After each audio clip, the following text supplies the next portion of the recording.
हमारा अगला टॉपिक है संधारित्र। संधारित्र के पहले हमने क्या देखा? धारिता, किसी भी चालक की धारिता क्या है? उसके आवेश धारण करने की क्षमता, और वो कहीं ना कहीं चालक के आकार पर निर्भर करता है ना। हमने देखा था कि जो धारिता है वो त्रिज्या के अनुक्रमानुपाती था। यदि त्रिज्या बढ़ा दी जाए तो किसी भी चालक की धारिता बढ़ सकती है। अब यदि हमें किसी चालक को हमारे घरेलू परिपथ में, इलेक्ट्रिक परिपथ में यूज़ करना है, ठीक है, और ऐसा यूज़ करना है कि उसकी विद्युत धारिता जो है अधिक रहे, उसकी धारिता जो है अधिक रहे, तो उसके लिए हमको क्या करना पड़ेगा? चालक के आकार को बढ़ाना पड़ेगा, ठीक। लेकिन हम चालक के आकार को नहीं बढ़ाना चाह रहे हैं। चालक का आकार बढ़ाओगे तो आपका उपकरण का साइज़ भी बढ़ जाएगा, ठीक है। हम चाह रहे हैं कि हमारे चालक के आकार को बढ़ाना मत पड़े, लेकिन उसकी धारिता बढ़ जाए, उसमें आवेश धारण करने की क्षमता अधिक हो, लेकिन उसका आकार जो है वो अधिक ना बढ़ाना पड़े, ठीक है। तो क्या ऐसी कोई युक्ति है जिससे हम धारिता जो है वो बढ़ा सकते हैं किसी? तो बिल्कुल हम बढ़ा सकते हैं। संधारित्र ही है। संधारित्र वो युक्ति है, समझ लो, ये एक तरह का युक्ति है, एक तरह का उपाय है, जिस उपाय से हम किसी चालक की धारिता को क्या कर देते हैं? बढ़ा देते हैं, ठीक है। तो संधारित्र क्या है? एक युक्ति है, उपाय है।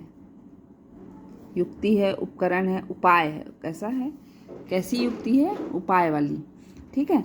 तो संधारित्र के द्वारा हम क्या कर सकते हैं? किसी चालक के आकार को बिना बढ़ाए, किसी चालक के आयतन को बिना बढ़ाए उसकी विद्युत धारिता हम बढ़ा सकते हैं, ठीक है। संधारित्र क्या है?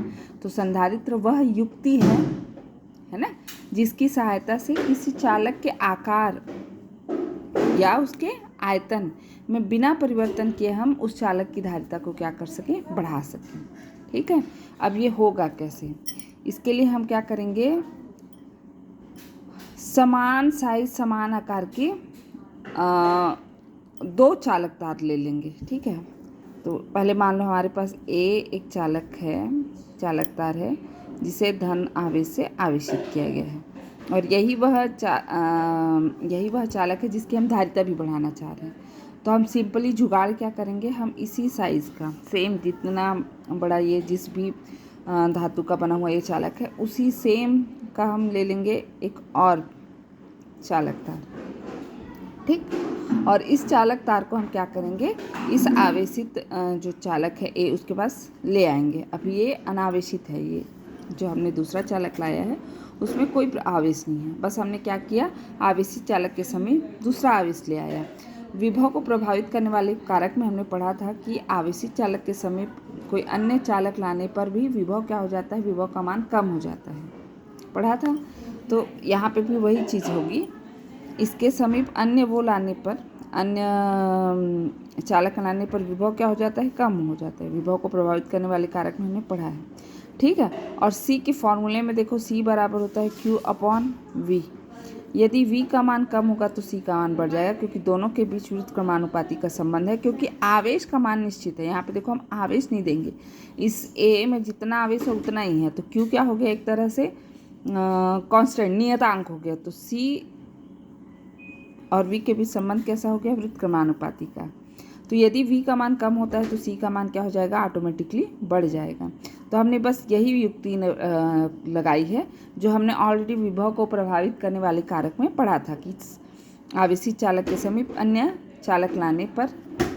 अब होता क्यों है ये विभव कम, उसको देखते हैं। जैसे ही हम दूसरा अनावेशित चालक लाएंगे तो इस अनावेशित चालक में जो A के समीपवर्ती तल है उसमें ऋण आवेश जो है वह संरेखित हो जाएगा, और दूरवर्ती क्षेत्र में यानी इधर धन आवेश जो है वो संरेखित हो जाएगा, ठीक।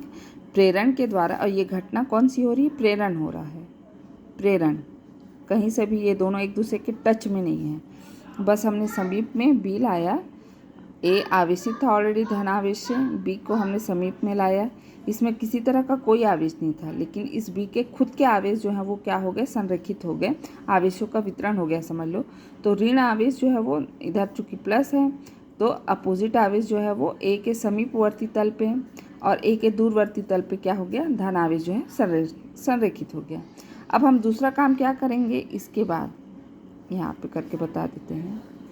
ये धन आवेशित था, हमने दूसरा लाया, यहाँ पे ऋण आवेश आ गया और यहाँ पे धन आवेश। अब हमने दूसरा काम क्या किया, ये जो दूसरा चालक ताली है इसको हमने पृथ्वी से जोड़ दिया, पृथ्वीकृत कर दिया, पृथककृत या पृथ्वी अर्थिंग कर दिया, पृथ्वीकृत जैसा भी लिखते हैं देख लेना, पृथ्वीकृत कर दिया। अब पृथ्वीकृत करने से क्या हुआ, ये जो धन आवेश है वह पूरा कहाँ चला गया, अर्थ में। हाँ, या फिर अर्थ से इलेक्ट्रॉन कहाँ चल दिए, इधर। ठीक, तो हमेशा विद्युत धारा की दिशा में बताया जाता है, तो विद्युत धारा नीचे की ओर आ गया, या फिर एक्चुअली हुआ क्या है, पृथ्वी से इलेक्ट्रॉन जो है वो इसमें आ गए। ठीक, तो ये धन आवेश पूर्णतः खत्म और इसमें अब केवल क्या बच गया, ऋण आवेश।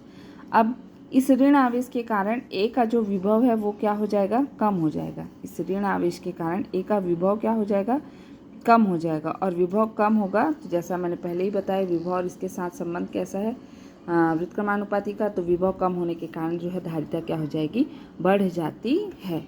यही संधारित्र का सिद्धांत है। यह संधारित्र का सिद्धांत है कि भाई ये किस सिद्धांत पे कार्य कर रहा है, तो ये इस सिद्धांत पे कार्य कर रहा है कि प्रेरण के द्वारा ऋण आवेश जो है वो आ रहा है, धन आवेश दूरवर्ती तल में, फिर हमने उसको पृथक्कृत कर दिया तो धन आवेश पूरा पृथ्वी में चला गया, तो इस बी में केवल ऋण आवेश बच गया। और ये ऋण आवेश ए के विभव को क्या कर देगा, कम कर देगा। विभव कैसे कम होगा, अगर इसमें कन्फ्यूज़न है तो याद रखना, विभव क्या है, एकांक आवेश को अनंत से किसी बिंदु तक लाने में किया गया कार्य।